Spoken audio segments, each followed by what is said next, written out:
Vamos, hermanos, la palabra de Dios en el libro del profeta Isaías.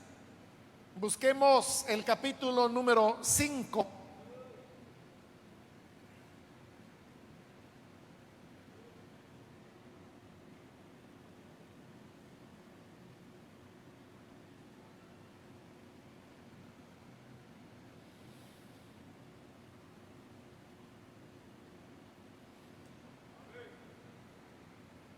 Dice entonces el profeta Isaías, capítulo 5, versículo 4: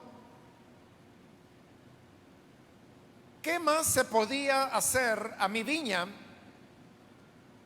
que yo no haya hecho en ella?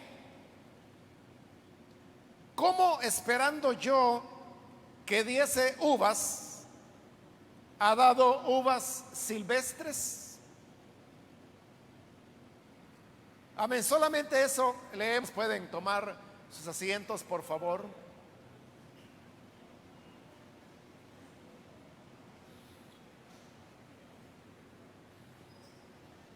Hermanos, acabamos de leer este versículo que se encuentra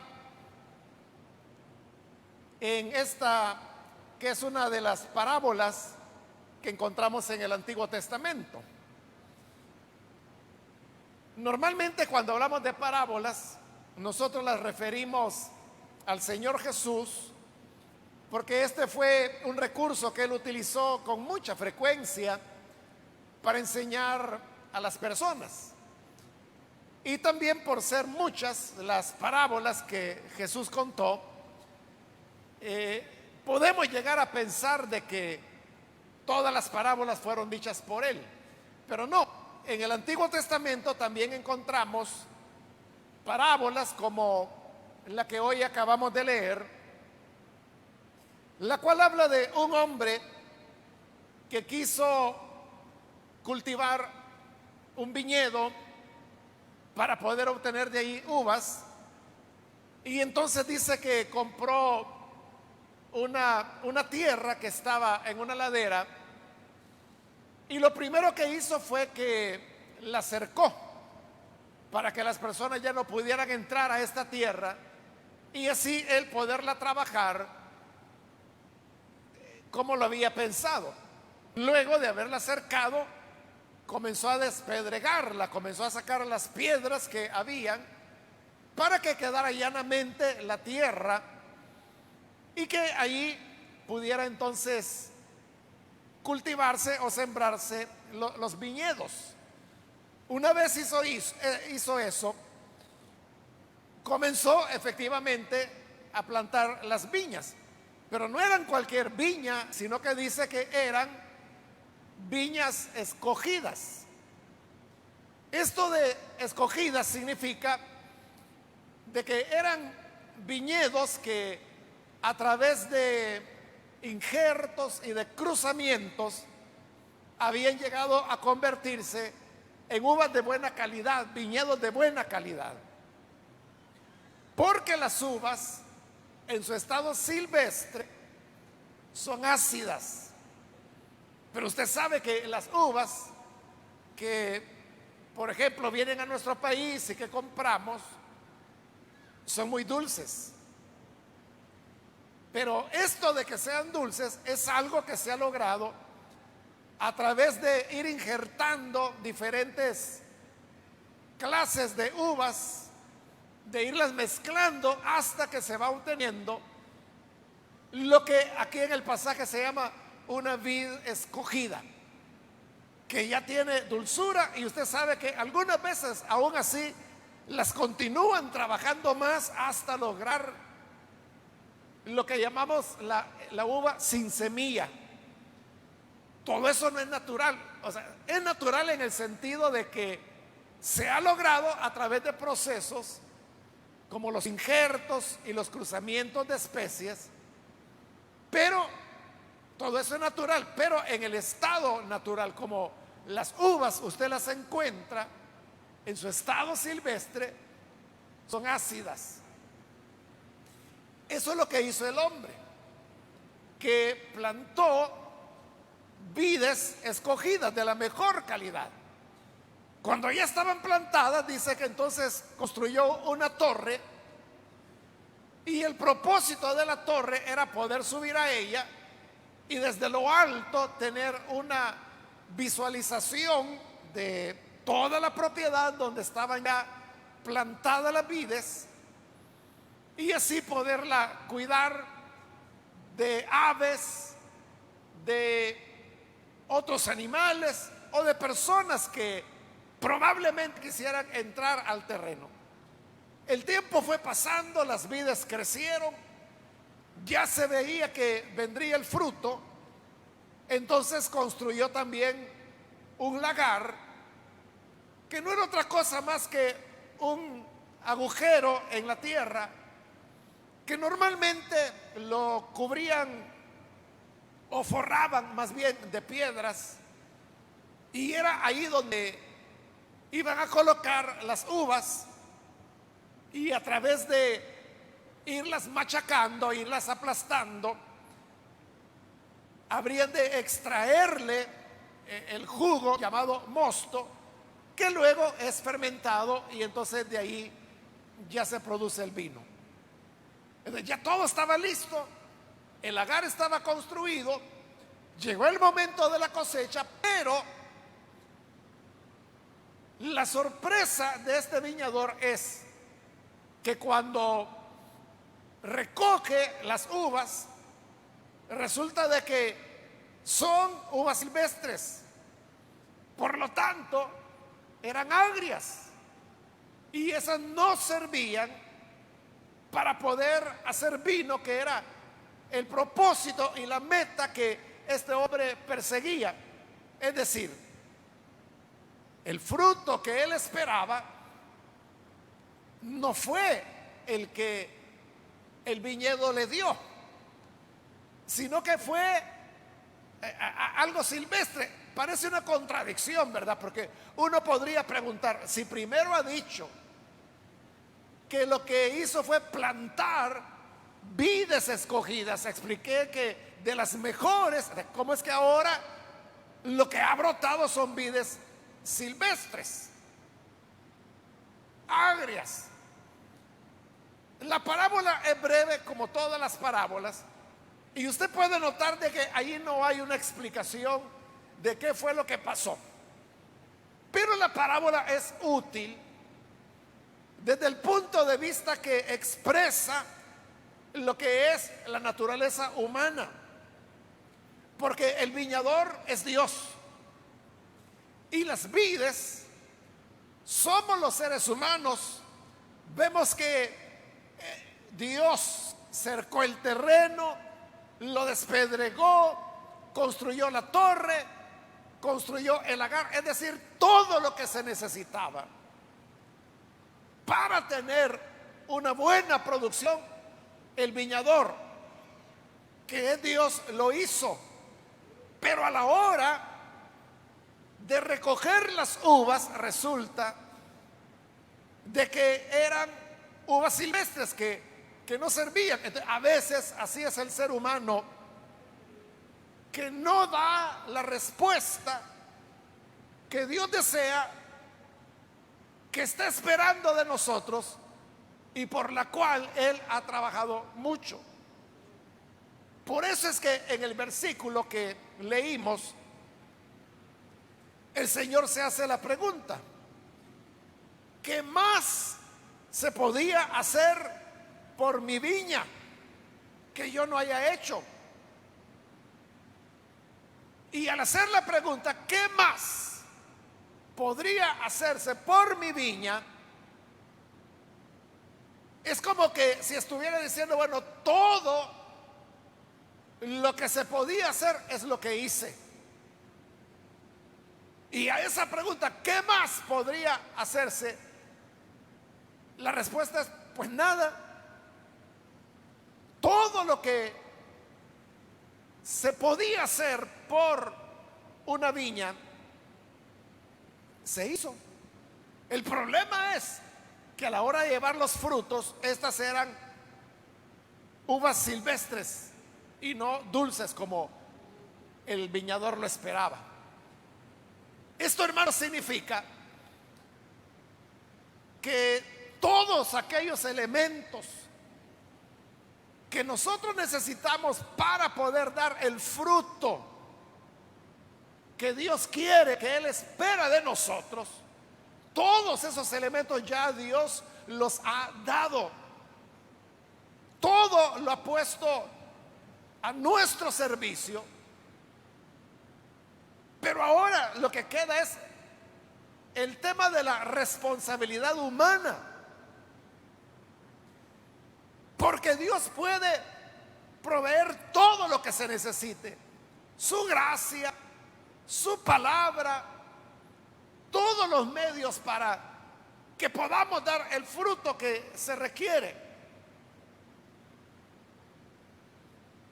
Pero hay un elemento que dije es el de la responsabilidad humana, en el cual todos, hermanos, tenemos una responsabilidad. Todos tenemos una voluntad propia. Usted tiene una voluntad propia. Su voluntad no es la voluntad de su hijo, no es la voluntad de su padre o de su madre. Muy familiares podemos ser, muy cerca pueden estar las personas por lazos sanguíneos, pero cada persona tiene su propia voluntad. De otra manera, Dios no podría juzgarnos. Porque si no tuviésemos una voluntad propia, entonces ¿sobre qué base nos va a juzgar Dios? Pero la Escritura lo que dice es que Él viene para juzgar a los vivos y a los muertos. Por lo tanto, viene a juzgar a todos, porque todos tenemos una voluntad propia. Ahora, así como el hombre de la parábola compró la tierra, la cercó, la despedregó, la plantó, construyó la torre, construyó el lagar, y como luego pregunta, ¿qué más podría haber hecho? Y la respuesta es nada, todo lo que se tenía que hacer se hizo. Así es Dios con nosotros. Dios, en primer lugar, nos ha dado, hermanos, su gracia. Gracia que es expresada a través del Evangelio. La buena nueva que nosotros, los cristianos, la tenemos de una manera privilegiada. Porque hombres como Noé, Abraham, Isaac, Jacob, José, Samuel, David, Daniel, el mismo Isaías del cual estamos aprendiendo, Jeremías, Abdías, Amós, Malaquías, o sea, todos los hombres de la antigüedad, ninguno de ellos llegó a tener un entendimiento o una presentación tan clara de el mensaje de las buenas nuevas de salvación como nosotros la tenemos. Por eso es que Pablo, escribiendo de esto, él habla del misterio, refiriéndose al Evangelio. Y él dice, misterio que estuvo oculto por los siglos en Dios. Dios lo ocultó, las personas no lo conocían. La carta de Pedro dice que los hombres de la antigüedad indagaban, investigaban, tratando de identificar qué tiempo y qué persona era aquella en la cual los planes de Dios habrían de ser realizados, y no llegaban a entenderlo. Pero nosotros que hemos alcanzado el final de los tiempos, tenemos la revelación completa del Evangelio. Los hombres del pasado solo llegaron a entender una verdad. Por ejemplo, Abraham.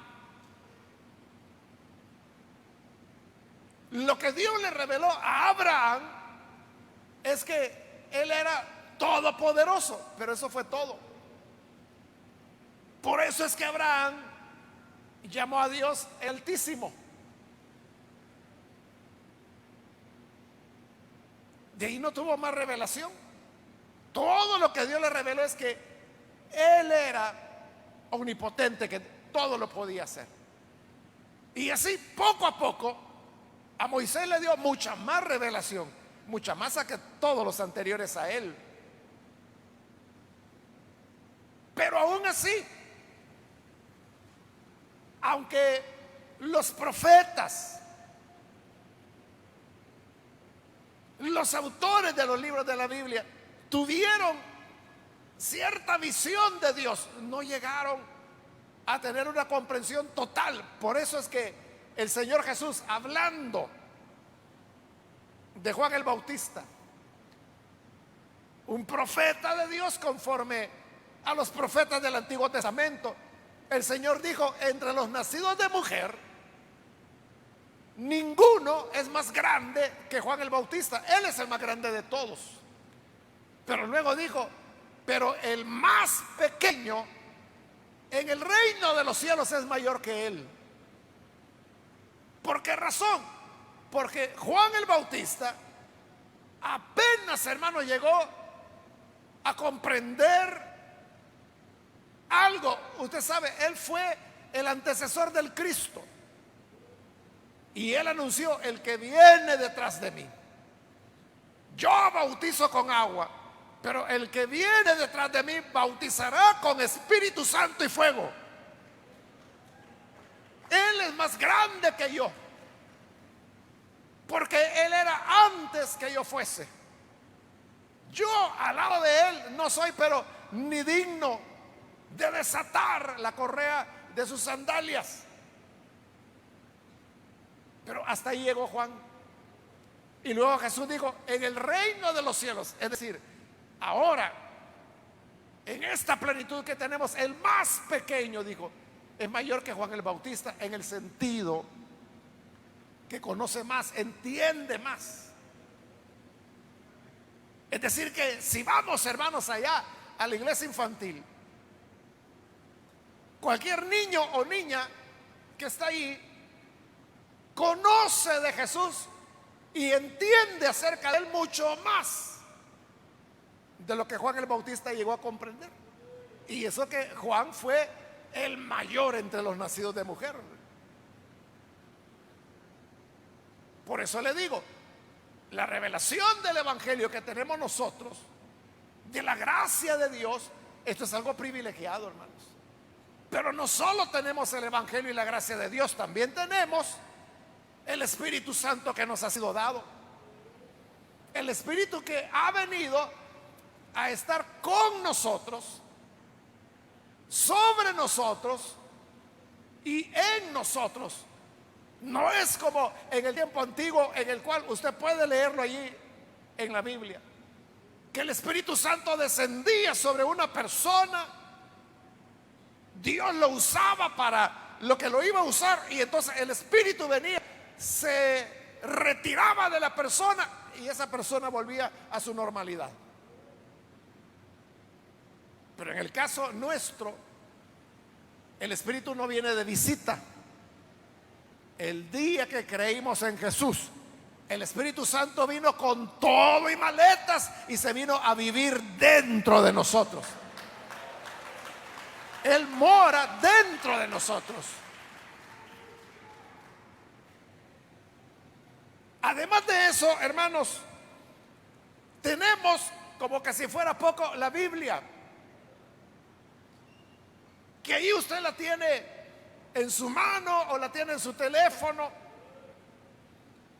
Pero esta facilidad que tenemos, hermanos, para el acceso que tenemos a la Biblia, este es un privilegio.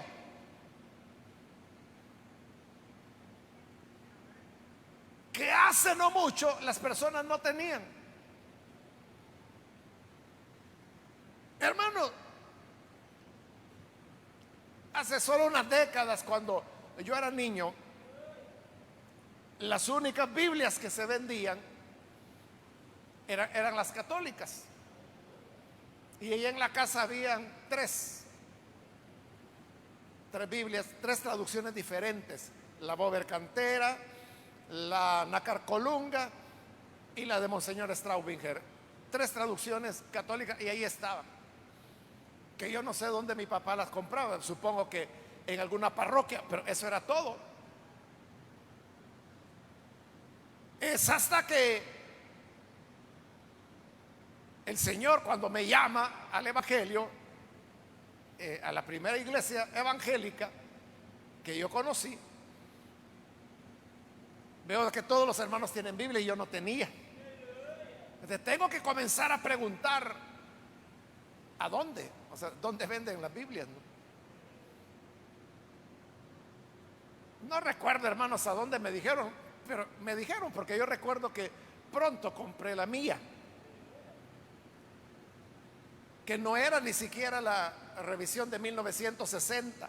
Ahí le estoy hablando del año 1975.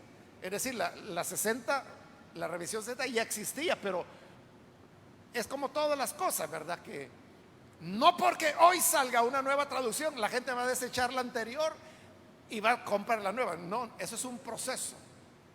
De las personas todavía seguían utilizando la anterior. Y yo la seguí usando, hermanos, no sé, unos 4 o 5 años más, hasta que finalmente compré mi primera Reina Valera, revisión de 1960. Porque son procesos que se van dando. Pero esta ventaja que hoy tenemos, hermanos, como le digo, es que hubo un momento en que aquí en El Salvador, por ponerle un ejemplo, y para no irnos lejos, no se podía vender otras Biblias que no fueran las autorizadas por la Iglesia Católica, y que no eran muchas. Los primeros misioneros que vinieron, por ejemplo, uno de los primeros, Francisco Pensotti, un italiano, él era un compoltor bíblico, así se le llamaba. Un compoltor era aquel que iba de pueblo en pueblo, de ciudad en ciudad, vendiendo Biblias. Él era un misionero de las sociedades bíblicas que fue enviado a El Salvador precisamente para distribuir Biblias. Eran vendidas, la gente las compraba. Eso es lo interesante, ¿verdad? Pero esas fueron las primeras Biblias. Estoy hablando de ahí por 1894. 1894 es cuando Francisco Pensotti viene. Antes de él, usted no podía encontrar una Biblia que no fuera las que vendían las iglesias católicas, y que le digo que no eran muchas, y la gente que las compraba las tenía más como una cuestión religiosa o supersticiosa en la casa. Porque le digo, estas 3 Biblias, hermanos, que habían en la casa, que mi papá las había comprado, yo no recuerdo que nadie las leyera, ni yo. Bueno, en una ocasión, hermanos, le estoy hablando de mi adolescencia, ¿verdad? No sé, tal vez 15 años, algo así tenía yo. Por una cuestión cultural yo dije, bueno, ya que está la Biblia aquí, la voy a leer, dije yo. Pero usted sabe que la Biblia es un libro voluminoso, ¿verdad? Entonces, yo no sabía por dónde agarrar la Biblia, entonces al azar la abrí. Y yo creo, hermanos, que tuve que haberla abierto o en los libros de Reyes o en los libros de Crónicas. Porque me acuerdo que lo que yo leí hablaba de reyes, de un rey o de no sé cuántos reyes. Pero lo que le quiero decir es que me pareció, hermano, la lectura más simple, sosa. No le sentí ningún interés, ningún sabor, nada. Entonces yo dije, hombre, si esto es la Biblia, dije yo, pero qué aburrida es. Y la cerré y la volví a guardar. O sea, solo fue unos minutos que leí algunas páginas, pero como yo no entendí nada y me pareció así un libro muy aburrido. Yo creo que algo así era, hermanos, lo que había en cuanto a las Biblias. Pero vea, hoy lo que tenemos, hermanos, es que las Biblias están, hermanos, por todos lados.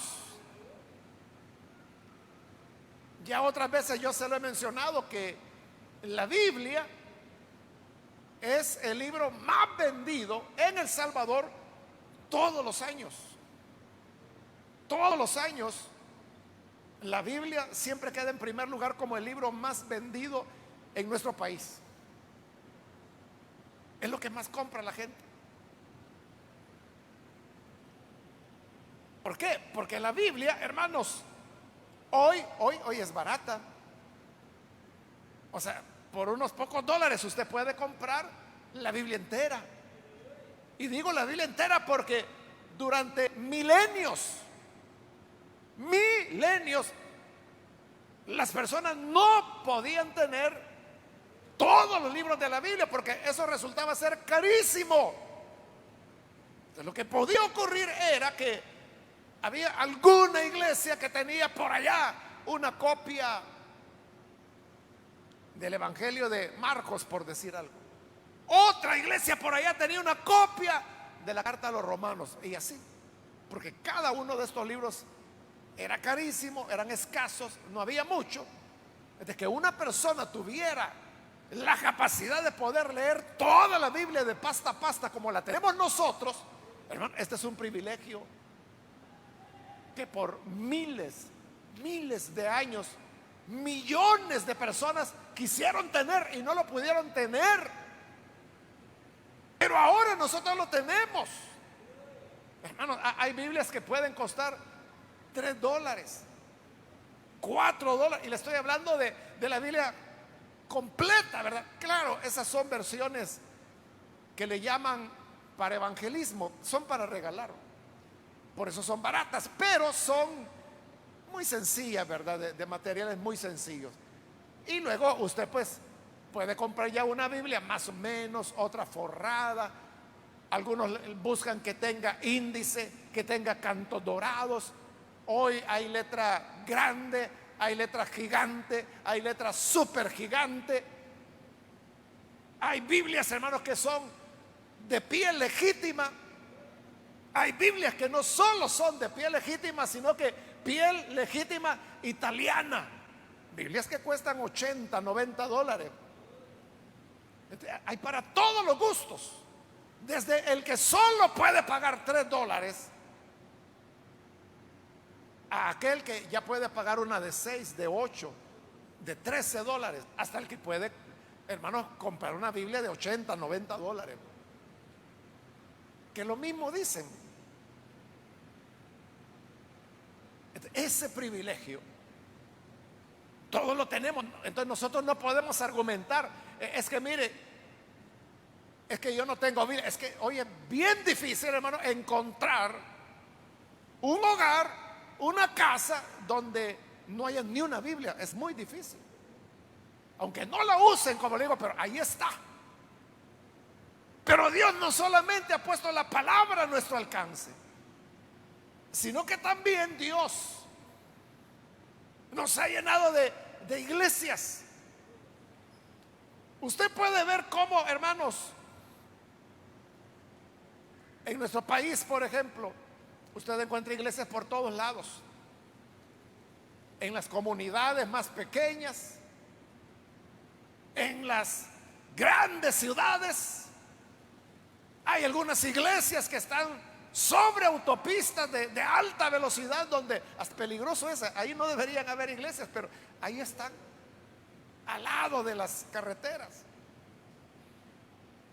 Hay en edificios, hay en casas, hay en garajes, hay a veces hasta en los edificios de los mercados. Cines que en otro tiempo sirvieron para proyectar películas, hoy son locales de iglesia. Entonces, no podemos decir, es que yo no encuentro una iglesia. Allá, hermanos, en Santa Ana hay una bueno, es el bypass realmente, el bypass de Santa Ana. Allá la gente le dice el bulevar de las iglesias, le dice. Ahorita no me recuerdo, hermanos, pero es que hay en esa calle una iglesia, otra iglesia, y de lado y lado, ¿verdad? Una iglesia aquí, otra acá, otra iglesia aquí, otra acá. Usted va caminando, otra iglesia, otra iglesia, otra iglesia, otra iglesia. Por eso le dicen el bulevar de las iglesias. No se llama así, pero la gente así le dice porque montón de iglesias. Bueno, ese es un ejemplo, ¿verdad? Pero hay muchos otros lugares, hermano. Usted va en una carretera, si quiere va hasta la Unión, y en toda la carretera usted va a ir encontrando que iglesia no sé qué, que iglesia del poder, que iglesia del Altísimo, que iglesia del Santo Cielo, que iglesia de Jesús Salvador, que iglesia del gran poder, y así va. O sea, todos los nombres, todos los colores, por iglesias, hermanos. Nadie se va a morir. O sea, nadie puede decir, es que yo no escuché, nunca me hablaron de Jesús. Hoy, a cada paso, en cada lugar, en cada comunidad, hay una iglesia. ¿Cuántos tienen una iglesia cerca de su casa? Que oye usted el parlante. ¿Cuántos la tienen? Amén. Yo también, hermanos, tengo enfrente una iglesita. Hay una iglesita, yo no sé de qué denominación será, pero sé todos los horarios, sé los horarios de la semana de esa iglesita. Porque como que ponen el parlante, hermano, que oigo todo. Ahí están las hermanas cantando. Martes por la mañana, culto de hermanas tienen. Sábado en la tarde ensaya el grupo, porque los oigo. El domingo el culto comienza a las 8 de la mañana. Y como que, yo no sé si ahí almuerzan, hermano, porque cantan y cantan y cantan y predican y predican. Como a las 3 de la tarde, fíjese, comienza la escuela bíblica para los niños. Y están desde las 8 de la mañana ahí. Como que todo el domingo se van a pasar a la iglesia.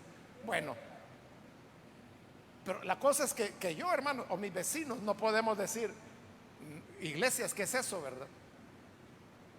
Pero además de eso, hermanos, en nuestro país también Dios nos ha bendecido en el sentido que hay muchas radios.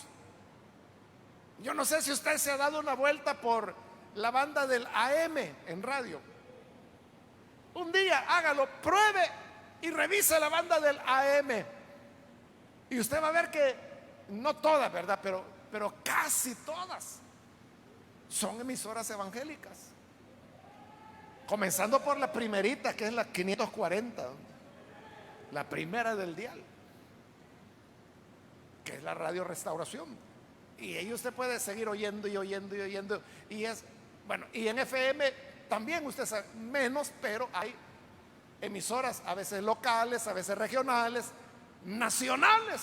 Solo hay una frecuencia, que es 100.5, que cubre todo el país. Pero además de eso también hay canales de televisión.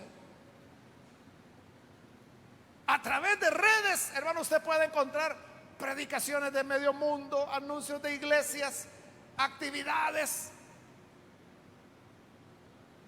A veces, hermano, uno encuentra, bueno, yo encuentro personas que me dicen, hermano, ¿verdad que va a estar en tal lugar? Me dicen. Y usted, como sabe, me dice, lo vi en las redes. Está bien conectado usted, le digo yo. Ayer me pasó que un hermano me dijo, que tenga buen viaje, me dijo. Y yo dije, bueno, ¿qué será? ¿Que me voy a morir? Dije yo. Pues sí, pues me estaba diciendo que tenga buen viaje. Pero ahí me recordé, hermano, de que tengo un compromiso que tengo que ir a atender fuera del país. Entonces ya él se había enterado, y por eso me estaba diciendo que tenga buen viaje. Entonces, lo que quiero decirles es que por todos lados, hermanos, tenemos la palabra de Dios, tenemos el Evangelio. Ahí están las enseñanzas para quien desee escucharlas. Y como que si esto fuera poco, hermano, hay mucha gente evangélica, familia, amigos, vecinos, compañeros de trabajo que usted tiene, A veces, hermano, uno va por la calle, ¿verdad? Y de repente aparece un carro ahí, hermano, que parece rótulo caminando, ¿verdad? Donde ponen: de tal manera amó Dios al mundo que ha dado a su Hijo unigénito, para que todo aquel que en él crea no se pierda, mas tenga la vida eterna. Juan 3:16. Pero todo esto que le he dicho va en el parabrisas y en letras grandes, parece, por eso que parecen rótulos estos carros. Otros que simplemente dice: Cristo te ama. Un día, hermano, yo venía tarde de predicar y era ya como las 9:30 de la noche quizás. Y pasé, hermanos, por un redondel donde tengo que pasar, hermano. Y cuando voy dando la vuelta veo que había unas luces que yo no había visto antes. Y cuando me fui acercando vi de que eran letras y lo que decía era: Jesús te ama. Y era un grupo de jóvenes que estaban ahí con unos rótulos que no sé, me imagino que con baterías, pero la cosa es que encendían las luces y habían armado. Uno tenía la J, otro tenía la E, otro tenía la S, otro tenía la U, otro tenía la S, Jesús. Y así armaban la frase: Jesús te ama. Pero desde lejos, hermano, como era iluminado, yo vi, bueno, qué raro, dije, esas luces no las había visto. Y cuando me fui acercando vi que decía: Jesús te ama. Donde quiera que uno ande, hermanos, ahí está el mensaje del Evangelio. Es decir, Dios ha preparado todas las cosas de tal manera que ahí está el mensaje, que es el que necesitamos para dar los frutos que Dios espera de nosotros. Frente a todo este panorama que le he descrito y que pudiera seguir, pero tengo el tiempo limitado, uno podría hacerse la pregunta: ¿qué más podría hacerse? ¿Qué más que Dios no haya hecho para que tú continúes, en lugar de dar fruto escogido, estés dando frutos agrios? ¿Qué más quieres? ¿Qué más quieres? Tú no puedes decir: es que yo no tengo Biblia, si por todos lados está. Como le dije, en su teléfono, hermano, uno puede andar más de 60 traducciones de la Biblia, hablando del español. Pero ahí las puede tener en los idiomas que usted quiera. Y son gratuitas. No se paga nada, simplemente baja la aplicación y ahí tiene la Biblia. Usted escoge la que quiere. Muchos de ustedes así hacen, pero ya no traen una Biblia física como esta, sino que lo que traen es su teléfono. Simplemente lo abren y ahí está. Entonces la pregunta es: ¿qué más esperas tú que Dios haga por ti? ¿Qué más esperas tú? Ya tienes una iglesia al lado de tu casa, ¿quieres que te lleguen a poner otra más? Ya muchos te han hablado, la familia, los amigos, en el trabajo, en el autobús. De repente ahí se sube gente y comienza a predicar en el autobús. Entonces, ¿qué más esperas? Enciende la radio, ahí está el Evangelio. Enciende la televisión, ahí está el mensaje. Y tú dices: no, ya me cansaron estos, mejor me voy a meter a las redes. Te metes a las redes y aparece la predicación también. Aparece un versículo bíblico. Entonces, ¿qué vas a hacer? ¿Vas a salir a la calle? Sales a la calle por la noche y te encuentras con el rótulo que yo vi, ¿verdad? Donde dice: Jesús te ama. Entonces dice: no, mejor me voy a ir a la universidad. Y estando en la universidad sucede que ahí hay jóvenes creyentes que también se reúnen. Yo sé de universidades donde hay células. Sé de varias universidades donde, por ejemplo, el movimiento universitario cristiano, que es una entidad que tiene años, décadas de estar en el país, evangeliza dentro de las universidades. Ahí te lo vas a encontrar también el Evangelio, en los periódicos, en los libros. ¿Qué más podría hacer, dice Dios, que no haya hecho? ¿Qué más podría hacer? Entonces, ¿cómo es que esperando que llevaran buen fruto, Lo que ocurrió es que trajeron uvas silvestres. Esta sería, hermanos, un tiempo, una época cuando nuestro país debería ser muy diferente. Como el pastor Cho lo cuenta, él, usted sabe que nació en una pobreza de hambre, ¿verdad? Y hasta que él ya era cristiano y era joven, tuvo la oportunidad de ir por primera vez a los Estados Unidos, pero él sabía que los billetes y las monedas en los Estados Unidos, que son las mismas que utilizamos nosotros, ¿verdad?, tienen ahí inscrita una frase que dice: en Dios confiamos. Entonces él dijo: bueno, qué maravilloso ha de ser los Estados Unidos, dijo él, porque hasta en los billetes, hasta en las monedas, esta gente dice: en Dios confiamos. Entonces, ahí ha de ser un paraíso, ha de ser una maravilla. Y en uno de sus libros él cuenta que finalmente, por primera vez en su vida, él llega a los Estados Unidos, llega al aeropuerto, y cuando llega al aeropuerto se queda, hermano, helado cuando se da cuenta que en los Estados Unidos, en los aeropuertos, bueno, había y hay bares donde la gente está tomando. Vio puestos de revistas donde vendían revistas con contenidos para adultos. Vio que había gente peleando, vio que había egoísmo, vio que había mentira, vio que había, hermano, todos los pecados. Entonces, él dijo: ¿cómo es esto de que en Dios confiamos y no están viviendo para Dios? Entonces, muchas veces así sucede, ¿verdad? Que lo que hacemos es tener un lenguaje en donde hablamos de cristianismo, de que somos creyentes, de que confiamos en Dios, pero a la hora de dar el fruto, dice el Señor, dieron uvas silvestres, dieron frutos agrios, que no es lo que Dios quería. Y por eso Él dice: ¿qué más tenía que haber hecho? ¿Qué más esperas que Dios haga contigo?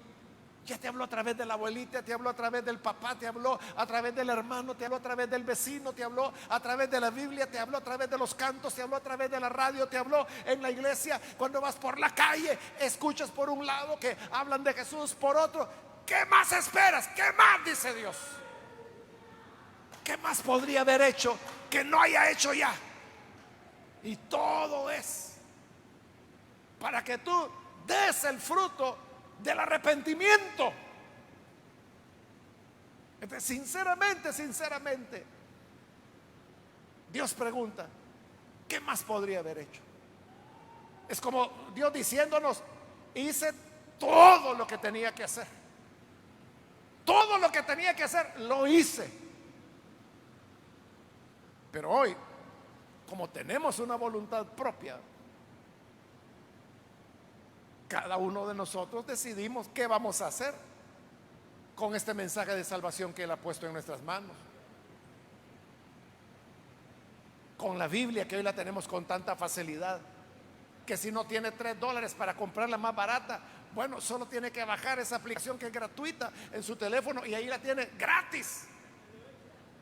Incluso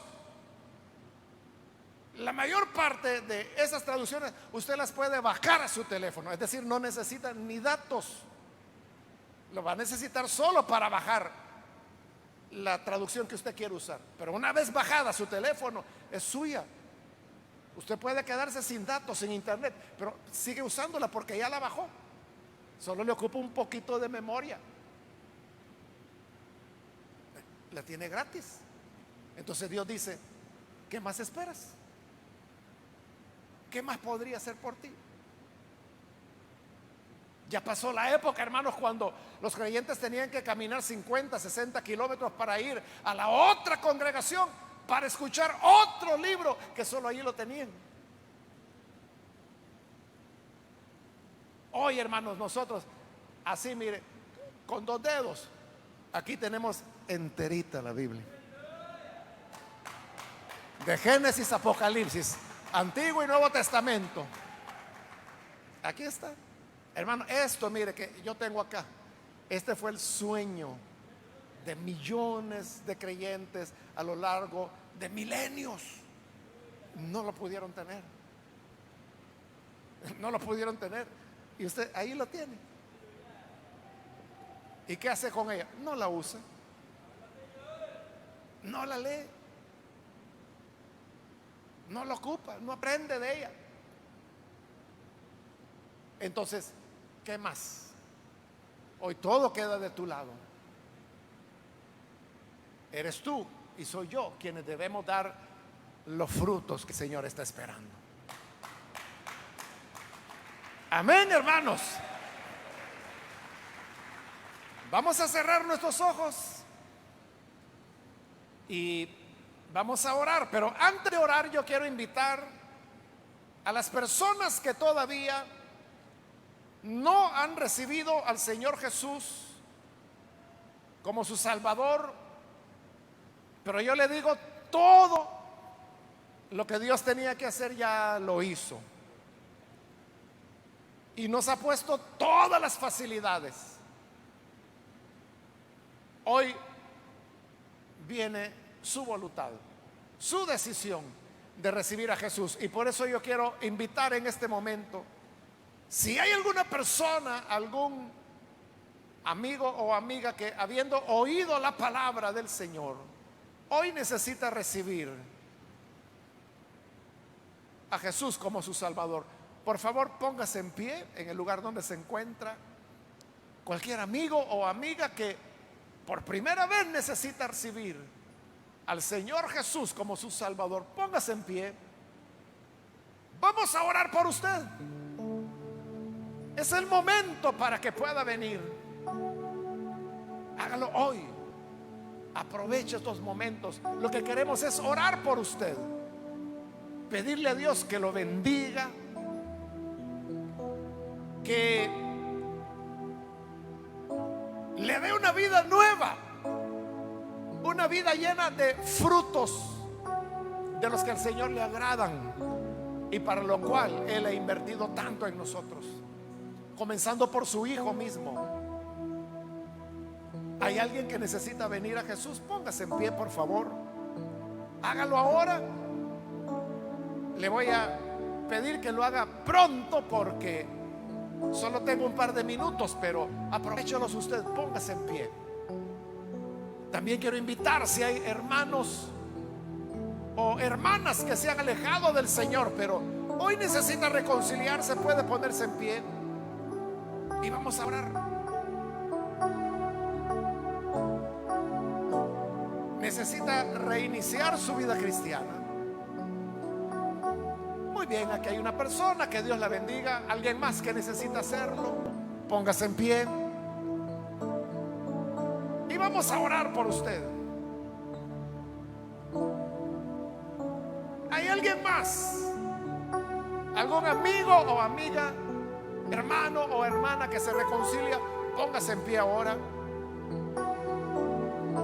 Hago la última llamada y vamos a orar. Pero si hay alguien más que necesita venir al Señor Jesús o necesita reconciliarse, ahí en el lugar donde está, póngase en pie. Y esta es ya la última invitación que hice. ¿Hay alguien más que lo hace?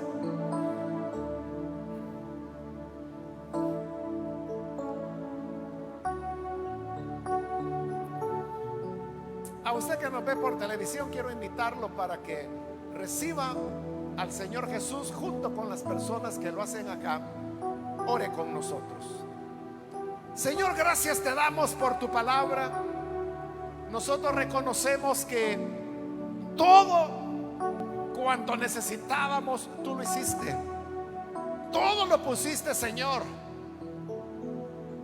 a nuestra disposición. Y por eso hoy te agradecemos y pedimos por esta persona que aquí en este lugar se entrega a ti, como también aquellos que a través de televisión, de radio o de internet están abriendo sus corazones para recibirte, Señor, como Salvador. Por eso, Padre, hoy te agradecemos, te alabamos y ayúdanos a todos para que podamos dar los frutos que tú deseas. Que sea fruto dulce y no agrio, para que así, Señor, tú seas agradado y toda la labor que tú has hecho lleve el resultado que esperas, Señor, de nosotros. Que así sea, en el nombre de Jesucristo, nuestro Salvador.